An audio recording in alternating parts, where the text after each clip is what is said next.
നമ്മൾ അലവൻസസ് ആണ് ഇനി പറയാനുള്ള. അലവൻസ് എന്ന് പറയുമ്പോൾ it is defined as fixed amount of money paid by the employer to his employee in addition to the salary. Fixed amount of money paid by the employer to his employee in addition to the salary.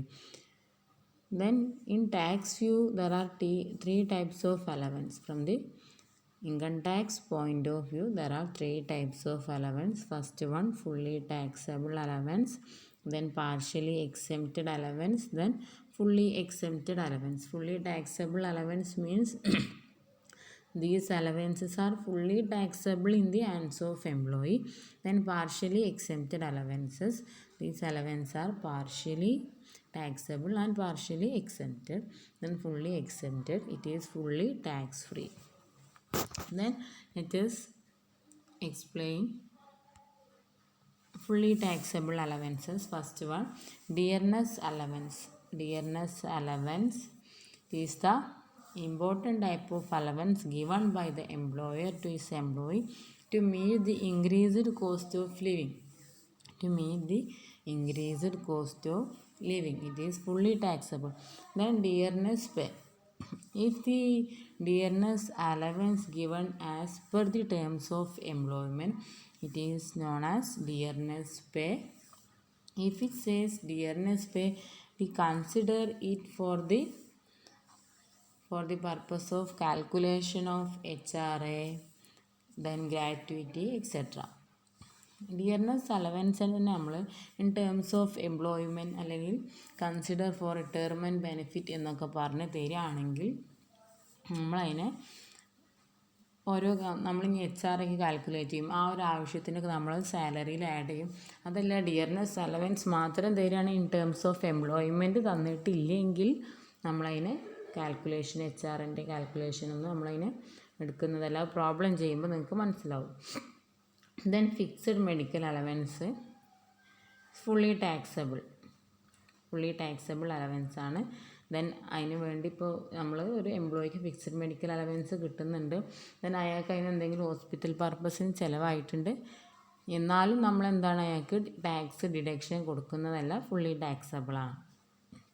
Then servant allowance ചില company കൊടുക്കും, is fully taxable. Then non practising allowance mainly to doctors for not practising in outside. നമ്മൾ ഡോക്ടേഴ്സിനൊക്കെ ഔട്ട്സൈഡിൽ വേറെ പോയി practice ചെയ്യാതിരിക്കാൻ വേണ്ടി കൊടുക്കുന്നതാണ് non practising allowance.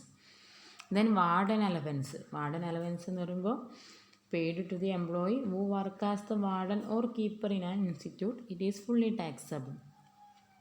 Then interim allowance provided by an employer instead of final allowance, it is also fully taxable. Then project allowance given to employer to liquidate project expenses. It is also fully taxable.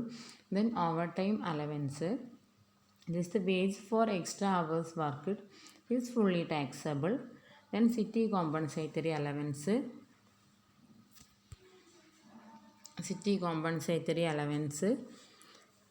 it is given to the employees who are posted in big cities. For this allowance is given to them to compensate the high cost of living in cities. Then അതായത് നമ്മൾ വലിയ സിറ്റീസിൽ ഇപ്പോൾ ഡൽഹി, മുംബൈ അങ്ങനത്തെ സിറ്റീസിലൊക്കെ post ചെയ്യുന്ന എംപ്ലോയീസിന് കൊടുക്കുന്ന അലവൻസാണ് അവർക്ക് അവിടുത്തെ expense meet ചെയ്യാൻ വേണ്ടിയിട്ട്. അപ്പോൾ അത് ഫുള്ളി ടാക്സബിൾ ആണ്. ദെൻ അതർ അലവൻസസ് എന്ന് പറഞ്ഞാൽ നമ്മൾ ഫുള്ളി എക്സെപ്റ്റഡിലും പാർഷ്യലി എക്സെപ്റ്റഡിലും പെടാത്ത ചെറിയ allowance, marriage allowance, education allowance, holiday allowance എന്നൊക്കെ പറഞ്ഞിട്ട് ചെറിയ അലവൻസുകളും ഇൻക്ലൂഡ് ചെയ്യും.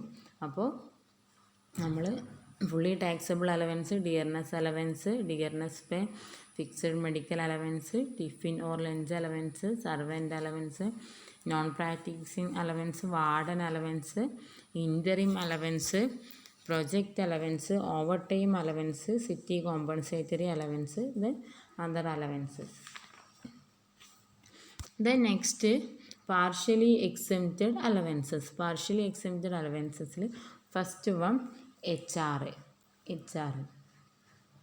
HRA means an allowance granted to a person by his employer to meet expenditure incurred on payment of rent in respect of residential accommodation occupied by him. HRA means an allowance granted to a person by his employer to meet expenditure incurred on payment of rent in respect of residential accommodation occupied by him. Is the allowance given by the employer to meet the expenditure on residential accommodation. അല്ലേ, residential അക്കോമഡേഷന്, അതായത് റെൻറ്റിന് ഒരാൾ താമസിക്കുന്ന വീടിനുള്ള rent കൊടുക്കാൻ വേണ്ടി company കൊടുക്കുന്ന ഒരു അലവൻസാണ്. ഇതിൽ 3 കണ്ടീഷൻ ഉണ്ട്, പ്രത്യേകം ശ്രദ്ധിക്കണം. എല്ലാ എക്സാമിനും ക്വസ്റ്റ്യൻ വരുന്നൊരു പാട്ടാണ്. അതായത് 3 കണ്ടീഷൻ ഉണ്ട്. അപ്പോൾ ഈ 3 കണ്ടീഷനിൽ least of the following is exempted. ഏതാണോ ഏറ്റവും ചെറുത് ആ എമൗണ്ട് നമുക്ക് ടാക്സിൽ നിന്ന് എക്സെംഷൻ കിട്ടുക. ആ എമൗണ്ട് നമുക്ക് കുറക്കാൻ പറ്റുക. ആ എമൗണ്ടിലാണ് നമുക്ക് ടാക്സ് കൊടുക്കേണ്ടാതിരിക്കുക. അതിൽ first one actual HRA received. Actual HRA അറിയുമ്പോൾ actual house rent allowance received. Then രണ്ടാമത്തെ condition excess of rent paid over 10% of salary.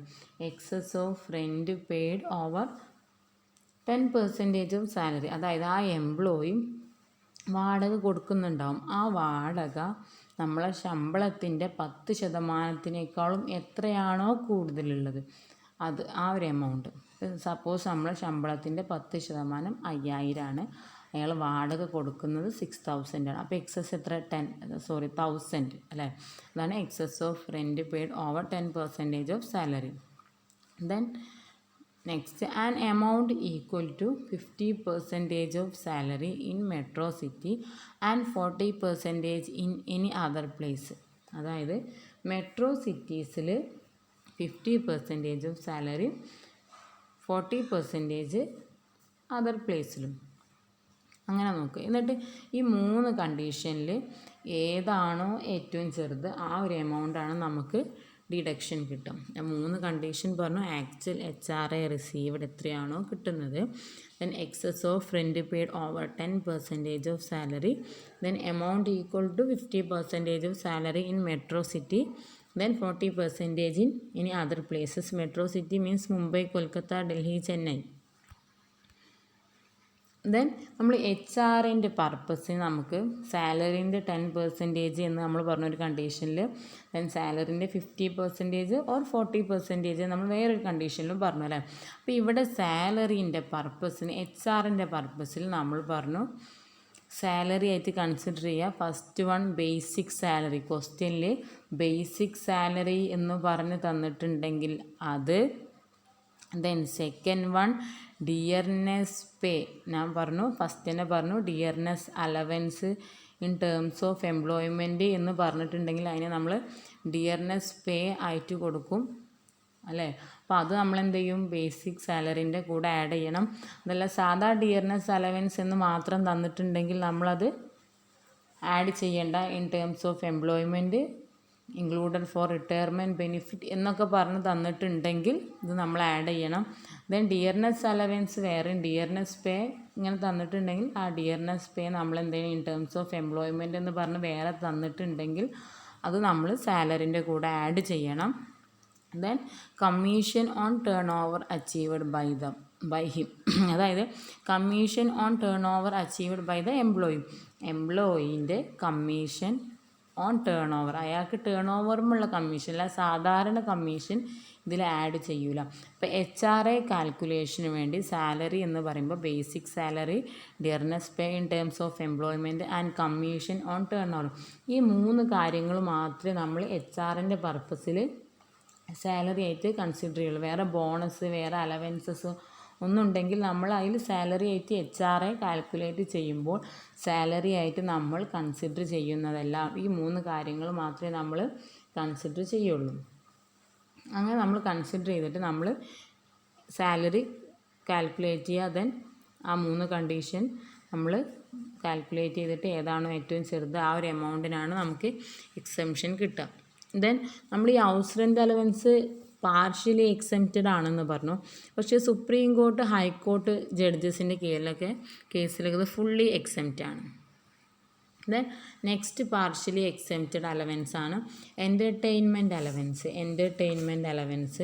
ഈ എൻ്റർടൈൻമെൻറ്റ് അലവൻസ് നോൺ ഗവൺമെൻറ് എംപ്ലോയീൻ്റെ കേസിൽ ഫുള്ളി ടാക്സബിൾ ആണ്.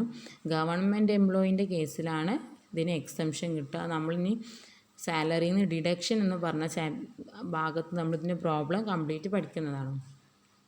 ദെൻ പിന്നെ പാർഷ്യലി എക്സെംപ്റ്റഡ് അലവൻസിൽ next ആണ് partially exempted allowance. നമ്മൾ first HRA പറഞ്ഞു, ദെൻ എൻ്റർടൈൻമെൻറ്റ് അലവൻസ് പറഞ്ഞു, ദെൻ മൂന്നാമത്താണ് special allowance to meet certain expenditure meet ചെയ്യാനുള്ള അലവൻസ്. അതിൽ ഫസ്റ്റ് വണ്ണാണ് special allowance for the performance of duties of office. Then special allowance to meet personal expense. Special allowance for the performance of duties of office. Special allowance to meet personal expense. Then special allowance for the performance of duties of office. അതായത് office duty meet ചെയ്യാൻ വേണ്ടിയിട്ട് നമുക്ക് തരുന്ന allowance, office purpose related ആയിട്ട് തരുന്ന അലവൻസിൽ partially എക്സെംപ്റ്റഡ് ഏതൊക്കെയാണ് നോക്കാം. അതിൽ ഫസ്റ്റ് വൺ ട്രാവലിംഗ് അലവൻസ് എന്ന് പറയുമ്പോൾ എംപ്ലോയി ഇപ്പോൾ പുറത്ത് വേറൊരു സിറ്റീസിലേക്ക് ട്രാൻസ്ഫർ ആയി ഡ്യൂട്ടിക്ക് പോവുകയാണ് താൽക്കാലികമായിട്ട്. ദെൻ പുറത്ത് വേറെ ഏതെങ്കിലും സ്റ്റേറ്റിക്കോ വേറെ പ്ലേസിലേക്ക് എന്തെങ്കിലും ടൂറായിട്ട് പോവുകയാണെങ്കിൽ അതിന് ട്രാവലിംഗ് മീറ്റ് ചെയ്യാൻ വേണ്ടി കമ്പനി കൊടുക്കുന്ന അലവൻസാണ് ട്രാവലിംഗ് അലവൻസ്. ഇത് എക്സംഷൻ കിട്ടുക എത്രയാണോ ആക്ച്വൽ എക്സ്പെൻഡിച്ചർ ഉണ്ടായത് എംപ്ലോയിക്ക്, അതിനാണ് എക്സംഷൻ കിട്ടുക. Exempted up to the actual expenditure incurred for the employment purpose. Exempted up to the actual expenditure incurred for the employment purpose. Then second one conveyance allowance. Conveyance allowance പറയുമ്പോൾ expenses incurred for the conveyance from the place of residence of the employee to the place of employment or office. നമ്മൾ place of എംപ്ലോയ്മെൻറ്റിൽ നിന്ന് place of റെസിഡൻസിൽ നിന്ന് place of എംപ്ലോയ്മെൻറ്റിക്ക്, അതാണ് conveyance allowance. ഇതും actual എത്രയാണോ incurred ചെയ്തത് അത്. Then daily allowance പറയുമ്പോൾ employee out of company കമ്പനിൻ്റെ വേറെ പർപ്പസിന് വേണ്ടി പോവുകയാണെങ്കിൽ അവിടെ ഡെയിലി അലവൻസസ് കൊടുക്കും, ഡെയിലി എക്സ്പെൻസസ് മീറ്റ് ചെയ്യാൻ. ദെൻ ഹെൽപ്പർ അലവൻസ് എന്ന് പറയുമ്പോൾ നമ്മൾ പറയുകയാണ്, അതായത് ഹെൽപ്പറിനെ വെക്കണം. നമ്മൾ ഓഫീസ് ഡ്യൂട്ടീസൊക്കെ മീറ്റ് ചെയ്യാൻ വേണ്ടി നമ്മൾ ഹെൽപ്പറിനെ വെക്കണം. അങ്ങനെ വെക്കുമ്പോൾ നമ്മൾ എത്രയാണോ ഹെൽപ്പറിന് പേ ചെയ്ത് actual expenditure incurred for the helper is exempted. നമ്മൾ എത്രയാണോ നമുക്ക് എക്സ്പെൻസ് വന്നത് അത് എക്സെംപ്റ്റഡ് ആണ്. ഇതിനടുത്ത് അക്കാദമിക് റിസർച്ച് അലവൻസ് പറയുമ്പോൾ റിസർച്ച് പർപ്പസിന് എന്തെങ്കിലും അലവൻസ് കൊടുക്കുന്നുണ്ടെങ്കിൽ അത് it is exempted up to actual expenditure incurred. എത്രയാണോ നമ്മൾ ആക്ച്വലായിട്ട് ഇൻകേർഡ് ചെയ്തത് അത്. Then next one uniform allowance എന്ന് പറയുമ്പോൾ any allowance for the purchase or maintenance of uniform. അതായത് യൂണിഫോമിൻ്റെ പർച്ചേസിനോ മെയിൻ്റനൻസിനൊക്കെ വേണ്ടി നമ്മൾ യൂസ് ചെയ്തിട്ടുണ്ടെങ്കിൽ അത് ആ എമൗണ്ട് എത്രയാണോ നമ്മൾ യൂസ് ചെയ്തത് ആ എമൗണ്ടാണ് നമുക്ക് എക്സംഷൻ കിട്ടുക. അപ്പോൾ നമ്മൾ പറഞ്ഞു ട്രാവലിംഗ് അലവൻസ് എംപ്ലോയി പുറത്തെ വർക്കിന് പോകുമ്പോഴൊക്കെ കിട്ടുന്ന അലവൻസ്. അപ്പോൾ എത്രയാണോ ആക്ച്വൽ എക്സ്പെൻഡിച്ചർ ഇൻകേർഡ് ചെയ്തത് എക്സംഷൻ കിട്ടും. കൺവെയൻസ് അലവൻസ് പറയുമ്പോൾ പ്ലേസ് ഓഫ് റെസിഡൻസ്, താമസിക്കുന്ന സ്ഥലത്ത് നിന്ന് പ്ലേസ് ഓഫ് എംപ്ലോയ്മെൻറ്റിലേക്ക് വരുന്ന എക്സ്പെൻസ് മീറ്റ് ചെയ്യാൻ അതും ആക്ച്വൽ. ഡെയിലി അലവൻസ് ഒക്കെ ആക്ച്വൽ. ഹെൽപ്പർ അലവൻസ് ആക്ച്വൽ എത്രയാണോ ഇൻകേർഡ് ചെയ്തത് അത്. അക്കാദമിക് റിസർച്ച് അലവൻസ് ആക്ച്വൽ എത്രയാണോ നമ്മൾ ഇൻകേർഡ് ചെയ്തത്. ദെൻ യൂണിഫോം അലവൻസ് ആക്ച്വൽ പർച്ചേസോ മെയിൻ്റനൻസോ യൂണിഫോമിന് വേണ്ടിയിട്ടുള്ള പർച്ചേസ് ആൻഡ് മെയിൻ്റനൻസിന് എത്രയാണോ വന്നത് അത്രയും നമുക്ക് എക്സംഷൻ കിട്ടും.